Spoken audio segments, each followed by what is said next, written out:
Welcome back to Magami Monday number 2.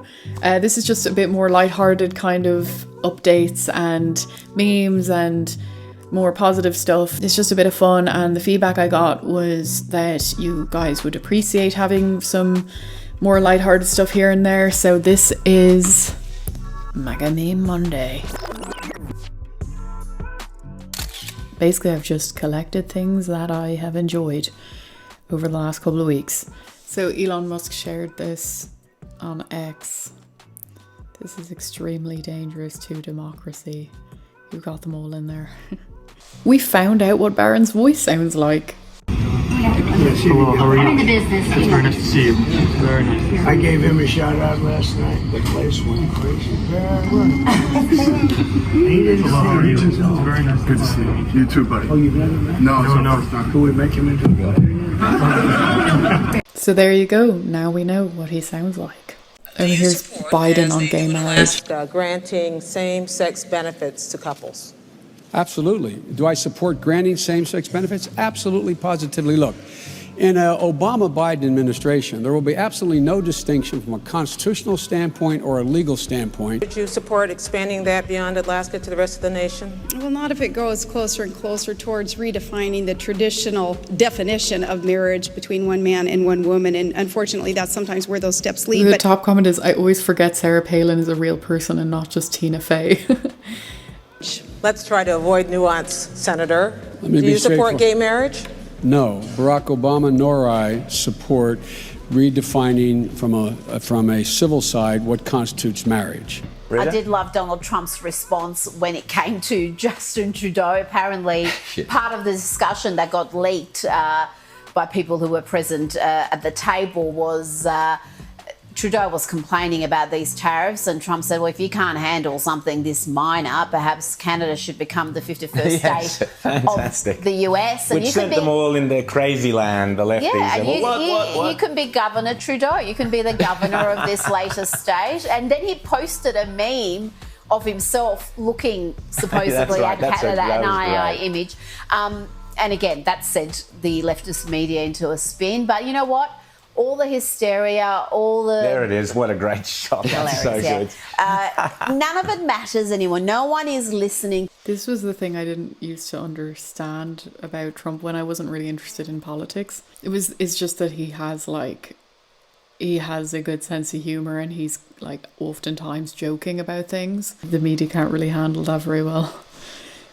So you may not have heard about this in America, but in Britain, well, just so you understand, in Europe and Britain, we're having the same struggles as America is having. We're having the struggles with immigration, with the border crises and stuff. We're having problems with inflation, corruption, the politicians not representing people's wants. One of the big things they're having a problem with in Britain right now, kind of highlighted at the moment, is that they're wanting, or they're already starting to give cows this chemical. I don't fully understand yet. I haven't looked fully into this yet, but they're giving them this chemical in their feed that reduces the methane that they produce by 1/3, and they're arguing that that's important for the environment, that to reduce the methane that cows produce. Just to let you know, the argument against the whole cows being bad for the environment thing is they say that firstly trees absorb the methane or something, but also that methane disappears from the environment within 10 years, the methane from cows. The biggest lie in the world right now is that cows are killing the planet. At the core of that lie is how methane is calculated, and in the next few minutes I'm going to take you through the full carbon cycle for my dairy cows, from the air and back to the air. All the carbon that enters my dairy cows starts in the air, and I have organised this fog as a nice visual representation of that carbon. Let's take 10 carbon atoms from the air and follow their journey through one of my dairy cows. The grass in my field uses photosynthesis. That's a hard word to say. Photosynthesis. Grass uses photosynthesis to pull carbon out of the air and store it as energy in the form of carbohydrates and proteins. So when my cows come in here in a few weeks to graze this field, they will eat the grass and they will take up the carbon. Sorry if I'm explaining this like you're stupid, but none of the public question any of this stuff. 1 of the 10 carbon atoms will leave as meat and milk, which is then consumed as food by us humans, and we emit the carbon as respiration. Another 2 of the carbon atoms are emitted as respiration by the cow, also not counted as an emission. The remaining 7 carbon atoms are digested in the rumen of the cow by bacteria. The bacteria inside the cow's rumen takes the remaining 7 carbon atoms and converts them to methane through the bacteria's version of respiration. So respiration from the human, not counted as an emission. Respiration from the cow, not counted as an emission. Respiration from the rumen, counted as an emission. But here's the thing, no matter how the carbon leaves the cow, it has all started in the same place, which is the air. This next bit is where climate scientists like to gaslight us farmers and say that methane is not the same as CO2. So let's continue to track our 7 carbon atoms which have left our cow as methane. They have entered the atmosphere again, and them 7 methane atoms have 96 times the global warming potential of 7 carbon atoms. However, over the next 12 years, them 7 methane molecules that entered the atmosphere will break down into CO2 and water, completing our cycle. What this means is, if you have a stable number of animals, like this farm has for the last 12 years, as you emit the 7 methane molecules, 7 more that you emitted a decade earlier have just broken down back to carbon to be reabsorbed by the grass. So the net effect of the methane molecules emitted by my cows on global warming is 0. Factually, 0. And yet, in all the carbon calculations, them methane molecules are accounting for over 70% of my farm's emissions. Apparently this can be argued that it's a non-issue, but in Britain they are just starting to put this feed, I think it may be to do with Bill Gates, they're starting to put this chemical into the cow's food, and it did show up in studies in the cow's milk 4 out of 5 times. And also I saw something about like the studies were like 90 days long or something. People are extremely upset about this. Obviously they don't want them to start putting chemicals in the cow's food. And Lurpak is one of the, which is a butter, they're one of the ones that have been doing it, and people are boycotting them. People are not buying it. They're showing photos of the shelves where no one has touched the packs of Lurpak, and they're showing I don't know if it's true, but they've shown a picture as well where there's like free, it's free. They're just trying to give it away and people still aren't taking it.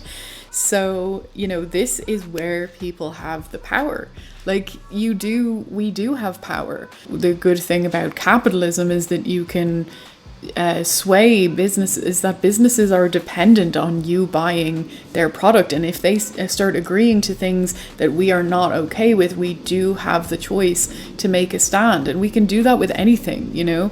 So people are letting their voices be heard on this one. And then you see people saying that they're finding local farmers who don't use this chemical and they're buying it from them. And that's awesome. What an awesome kind of effect now. This person says that it turns out their local butter is bloody gorgeous. So this one is in response to Trump and Jill Biden at I think it was the Notre Dame reopening.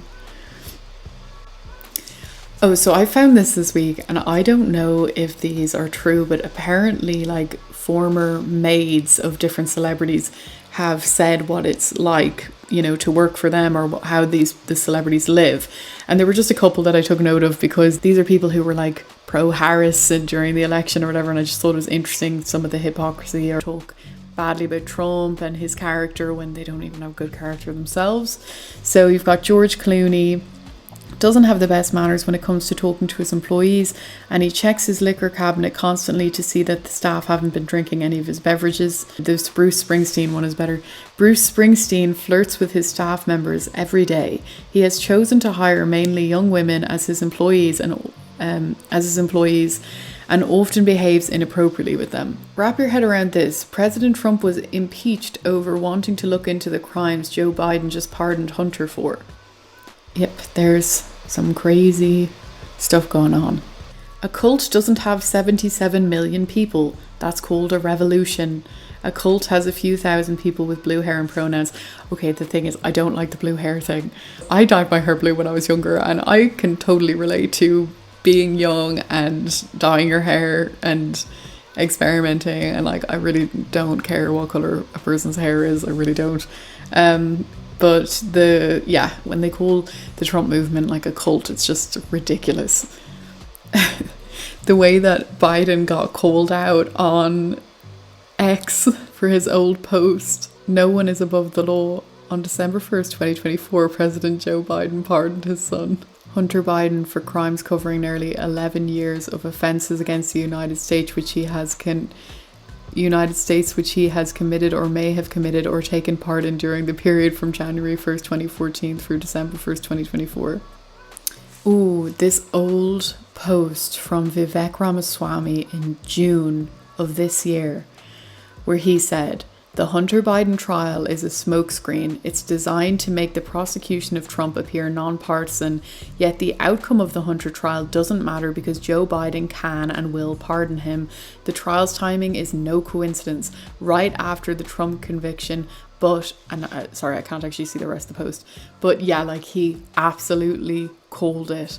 And this is the thing, is there's so many times where, you know, people say things and the left will just be like, oh, conspiracy theorists, oh, you're all just like crazy. And it's so often where the right is right.